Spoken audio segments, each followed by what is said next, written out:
Hello everyone, welcome to my no-death 1cc run of Hygane for the Super Nintendo. I decided to do this run because recently I've been going through old SNES games and stuff on my Mister because I think the core runs so well and I'm having so much fun with it. I thought, hey, let's do some playthrough of different SNES games and things like that I have neglected over the years.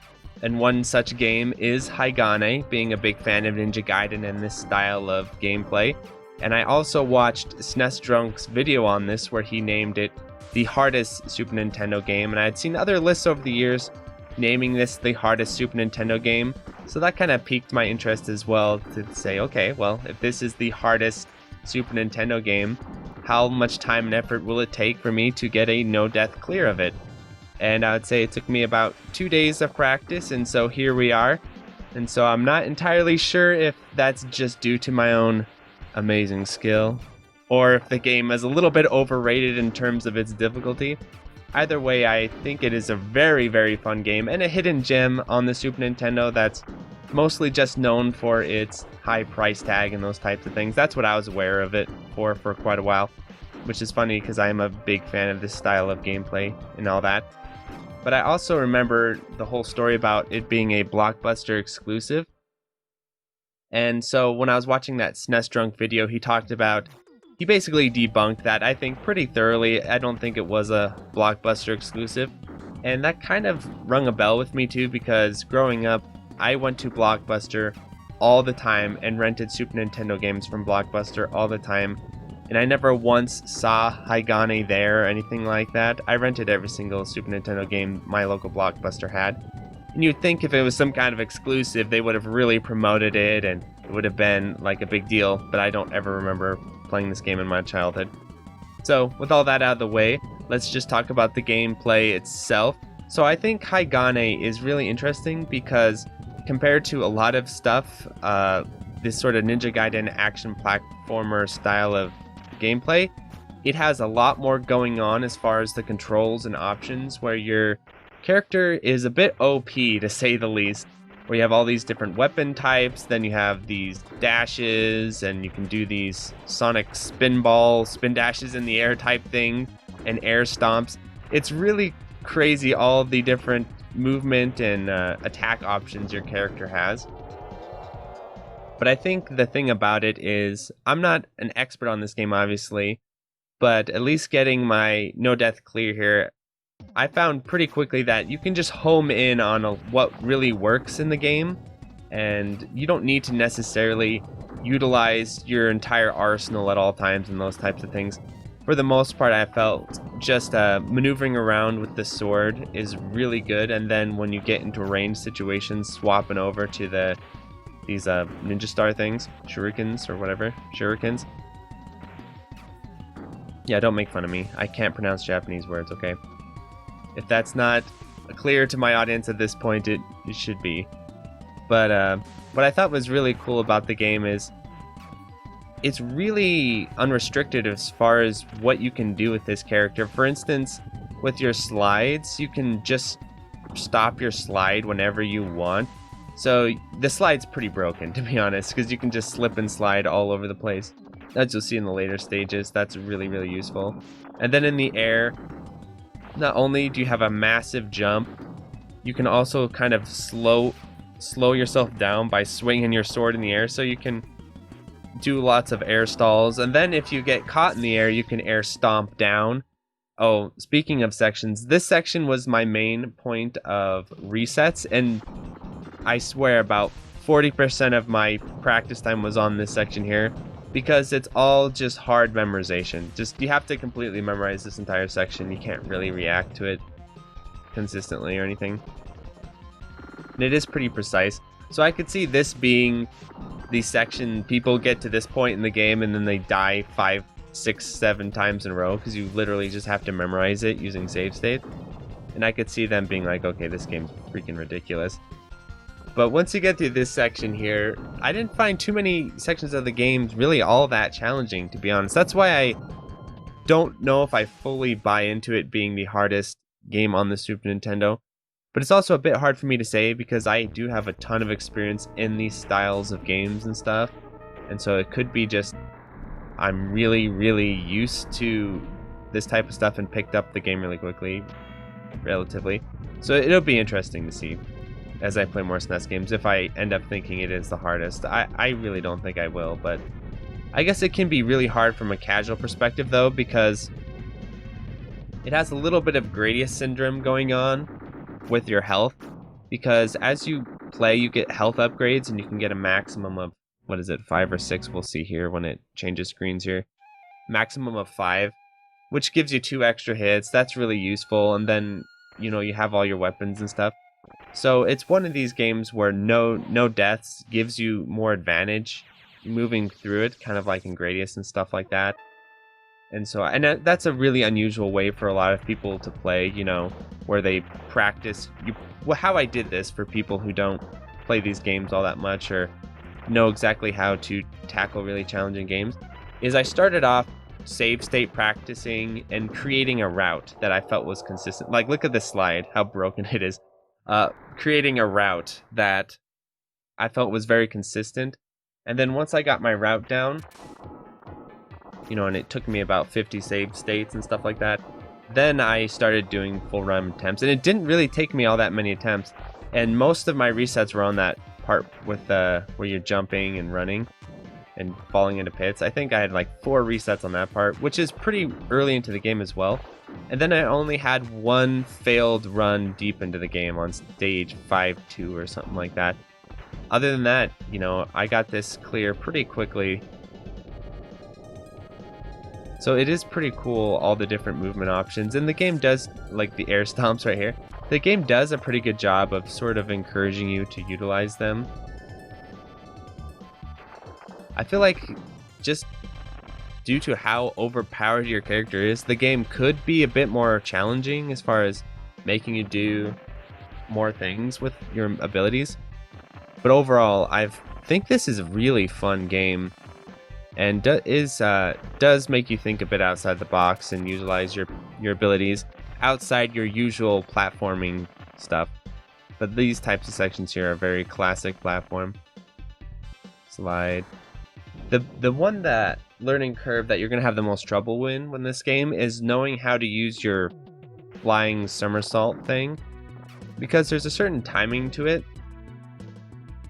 where you have to do it before you hit the peak of your jump, I'm pretty sure. And also the wall bouncing mechanics in this game are kind of funky. Getting a hang of those is kind of weird too. But yeah, your sword is so good because you can swing it really, really quickly with basically no cooldown.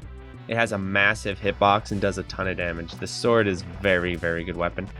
Actually, all the weapons are really good. The worst one is the grappling hookshot thing, but that thing still actually has some uses in boss fights and stuff, so even that is useful, which is nice game design. You know, it's pretty well integrated, making you try different things. I think one thing about the game is it is a little bit easy to cheese certain sections like that I just did right there in certain boss fights, so that could probably be a point of improvement in the game. This is my least favorite section in the entire game. Not that it's necessarily hard, it's just really weird platforming, and you can end up messing it up a bunch of times, then you look kind of like a fool. And I don't like to look like a fool in my 1cc clears, right? I did look at the speedrunning history of this game. It has about 14 speedruns, they're all any percent. There's no guides. This game isn't really popular for speedrunning, is what I'm getting at. So if I submitted this run, which I think is within the rules, right, and I have a hand cam and everything, this could be the 15th highest speedrun of the game. But I'm not sure what those other speedruns entail, because there's not a no death category, which I think would be a pretty cool addition to add. This boss fight's pretty silly. So the hard part with some of these boss fights, which is funny, is this game has a much more oppressive timer than a lot of action platformer games. You see the time up at the top? If you don't know what you're doing, you can literally get timed out on some of these boss fights, and that's bad, because you die. It's not like the boss fight ends. you just die. So for a no-death run, a timeout is a game over. And so you kind of need to know what you're doing on some of these boss fights, otherwise you'll get timed out and ruin your run. But this one is simply just avoiding the attacks, waiting for him to drop, and then swinging away, but you have to dodge before he fires, basically. Put up a nice wall with the sword there. Look how massive that hitbox is. Actually, if you kind of hang back a little bit, you can get extra hits on it too, because the hitbox is bigger for a little bit further back. So I was reading some reviews like of the time when this game came out, and a big criticism that a lot of reviews had was they felt like the graphics weren't impressive enough, which I don't know if I agree with that. I think the graphics are pretty solid. They're a little bit more along the lines of a Sega Genesis game than a Super Nintendo game, so maybe that's where they're coming from.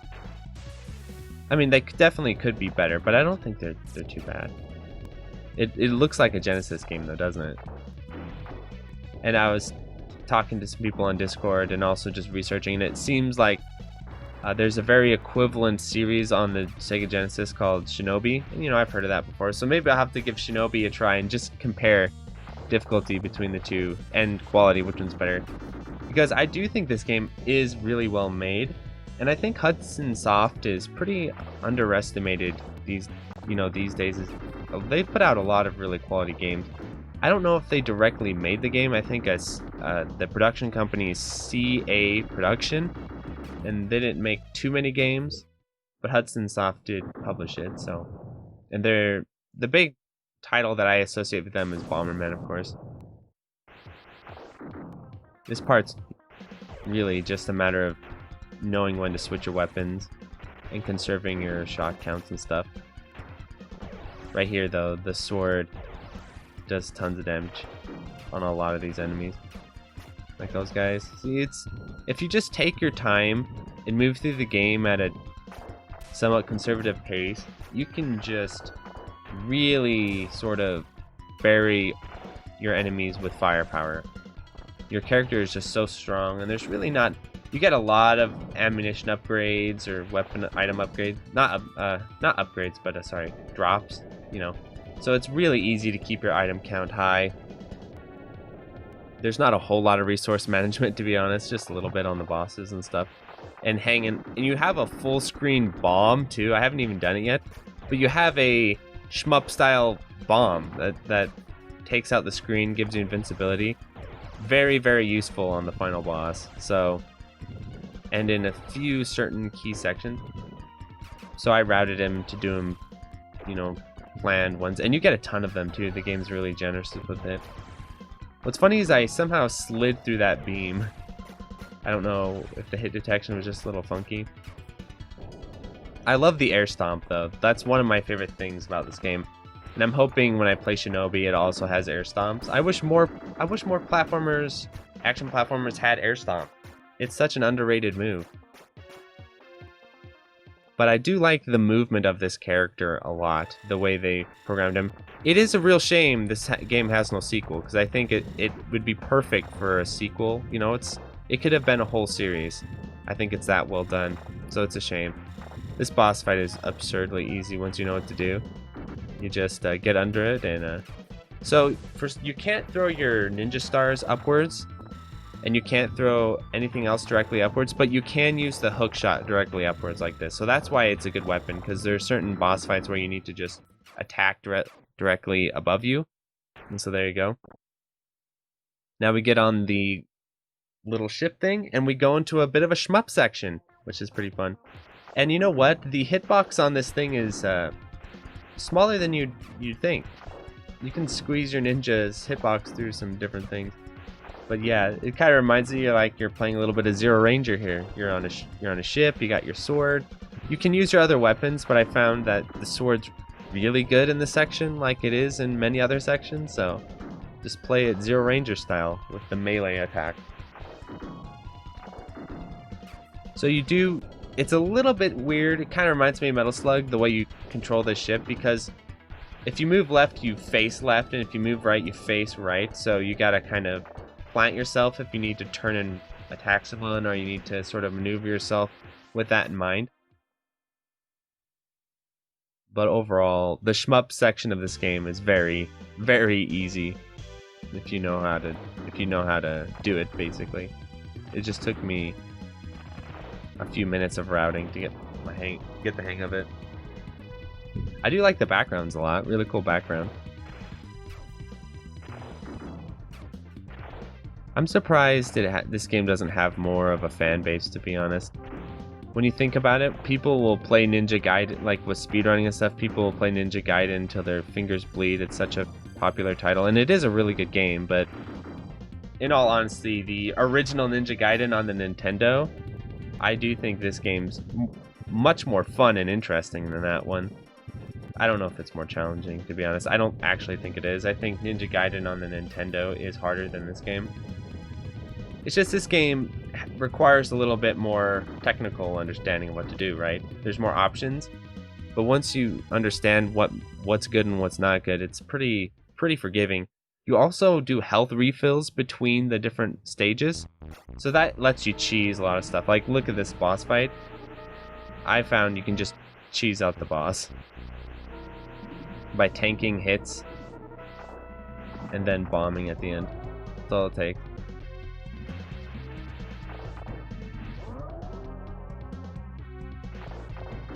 Kind of got in a weird part of the screen there.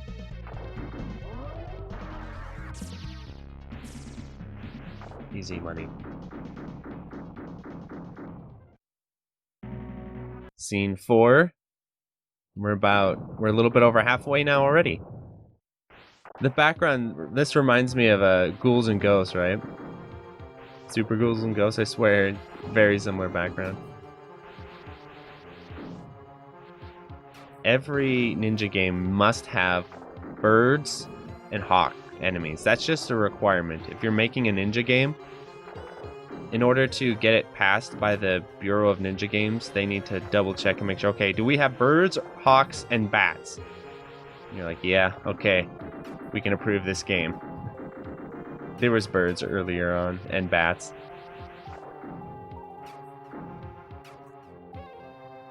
The classic ninja duel here. This is a fun boss fight, but again, very easy to sort of manipulate him and get him to do what you want to do. Reminds me a little bit of, what's the guy in Mega Man X? Sigma? Is that right? Very similar to that, where you can kind of just do a bit of a loop on him. Easier than that fight, though. He has a second version that's a little bit trickier,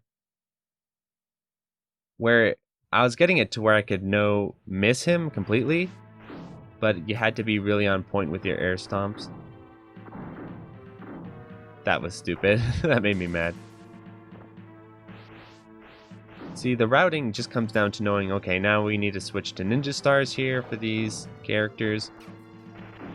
Basically, what I do when I play these games is I always identify what weapons seem to be the most effective on what enemies, like the flying houses. If they're far away, use the ninja star spear things. If they're close up, use the sword. With these guys, you just kind of slide into place. Here you need to use your hook shot to actually hook shot. It's the one section of the game where you actually do that. This guy is not necessary to kill, but he got in my way, so there you go. I think the intention with this cave level is to make it a bit of a maze.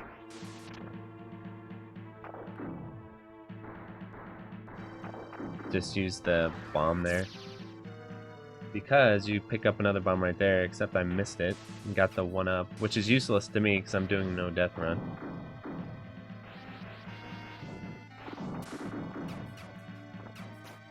I don't think playing this game for score would be all that interesting, to be honest. I think this is one of those games. You know, I'll play games that aren't supposed to be played for score, like, you know, Turtles in Time and Batman Returns. But I feel like this one, even to me, seems pretty uninteresting. I don't think you could do many milking tactics, though, because the timer. is so strict. That's one, I guess, silver lining if you did try and play this game for scores. It probably wouldn't involve very much milking.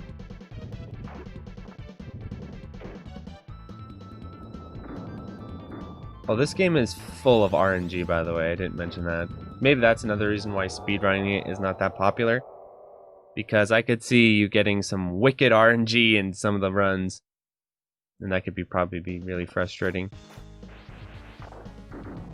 Like on that worm. If you get him to do certain... If you get lucky and he does certain patterns, you can quick kill him very fast. But that one was kind of a little bit more involved. Because I got the weird tail whip patterns. I didn't watch any speedruns, but I guarantee with the speedruns, 80% of the speedrun is you doing spin jumps like that. Because you do move quite a bit faster. It would have been interesting if your character could run. You can do these evasive attack things, rolling back and stuff. I never use them because I never got an idea for what is good about them. And your character already has so many great attacks, I didn't feel it was necessary to figure them out. But I'm betting they are involved in the speedrun it somehow.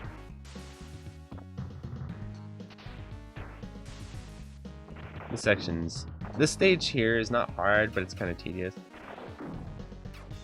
Involves a lot of precise platforming. Up ahead. I do love how high you can get up there. You can this dude's got more hops than Mario for sure. You can basically almost full screen jump. That annoys me. Yeah, so this section here is all about just avoiding the hooks. What is that factory swinging hook? Classic.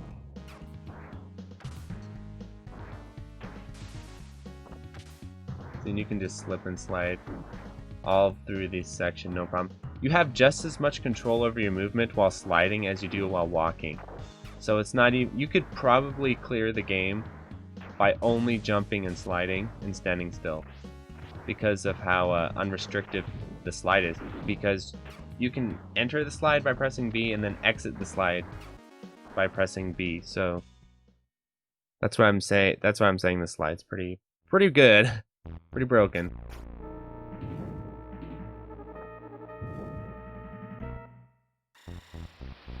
Again, this boss very easy to manipulate. All you have to do is get under him and hit him with the hook shot. Just stay under him. When he goes off screen, just go under him off screen.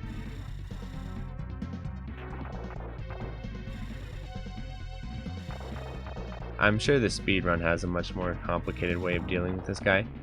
But as far as maximum safety, this is pretty no-brain, you know.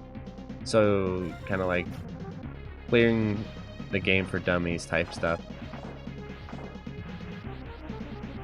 Right here, you just stand, swing that sword, occasionally duck if they come up from behind.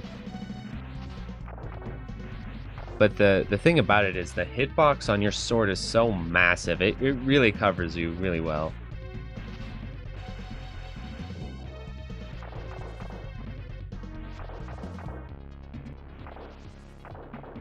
I don't even have to. Sometimes if he moves at you quick, you have to do some air rolls, but I didn't even do that.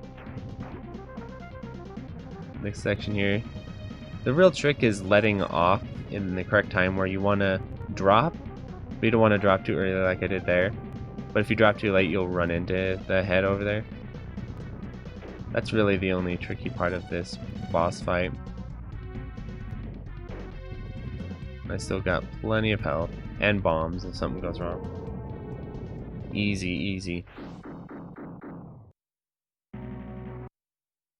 So here we go. The key to this stage is just being really aggressive and killing things as they spawn.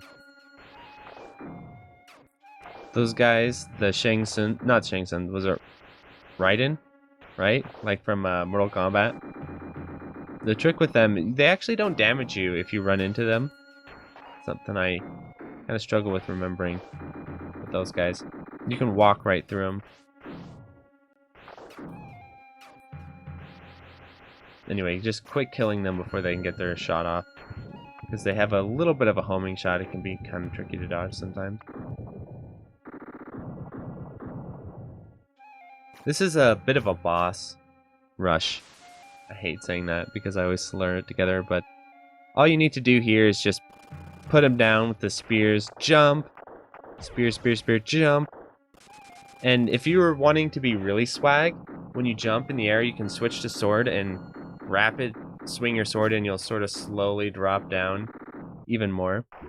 When I had auto fire on, that was really good. This is actually a really bad beginning because I was trying to do something fancy with keeping that health drop, but I ended up taking like 3 bars of health trying to set it up, which didn't work out. But here we go. Here's the basic strategy. My thought was if I get hit one more time, I'm just gonna bomb him out, so I don't have to deal with it. But got him going there. This is where I died the run before, because you can kind of milk those doors people spawn out of and get more items, but the trade-off is that you can take more damage because they kind of spawn weird. The bottom door is the better one.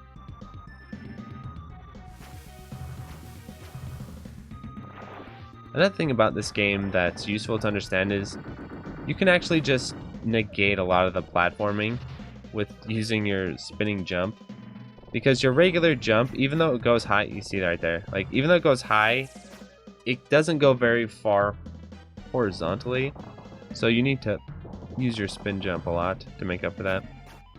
In this level, I need to save the rest of my bombs, so that's why I don't do it this time. I just slowly pick them with the spear. The reason I used the hook shot, I guess, the reason I use the hook shot, it's the only weapon that goes through walls and stuff. The other things wouldn't go through and hit him. Second time is the charm. And also remember too, that timer is a big deal. Like, you can't spend much time messing up because I'll get timed out. It's not like Mario where you need to really be dumb to time out. In this game, just a few mistakes in the routes can lead to a timeout.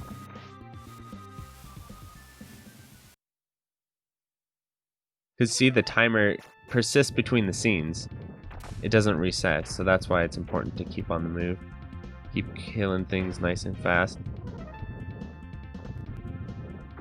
Boss. Dead easy.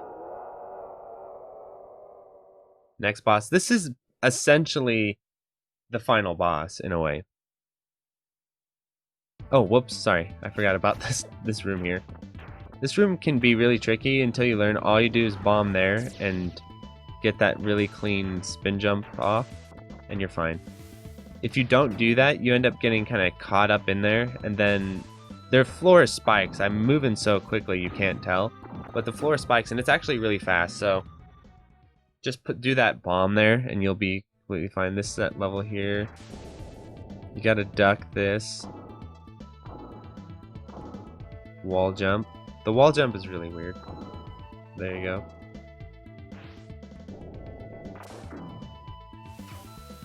See, you can just go through them if they don't get the sword out.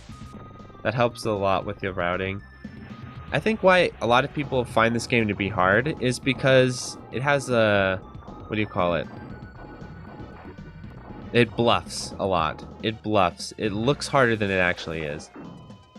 If you're just aggressive, you can usually just jump through people, slice them before they get you. You know, playing aggressively is really rewarding in this game.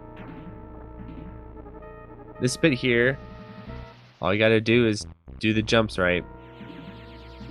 It's a very precise jump, but it's also all you have to do. So just spend about 5 minutes learning the timing on that jump. You'll be fine. You need to use your spears here or your bombs because your sword, it's a little bit random what part of the enemy will come out there when you need to damage it. And if you try and use your sword, you usually can't reach it that well, so you need to use either... You want to save the bombs for the next boss though. So that's why I chose the spears here, even though they do a little less damage than the next boss, the final boss. Or I mean, sorry, than the bombs. You need those bombs for the final boss. The final boss fight in this game is very strange. It's pretty unique and fun, but it's also extremely different than the most of the stuff because it's more about platforming than actually about fighting a boss. So this, you can kind of consider this the actual final boss fight.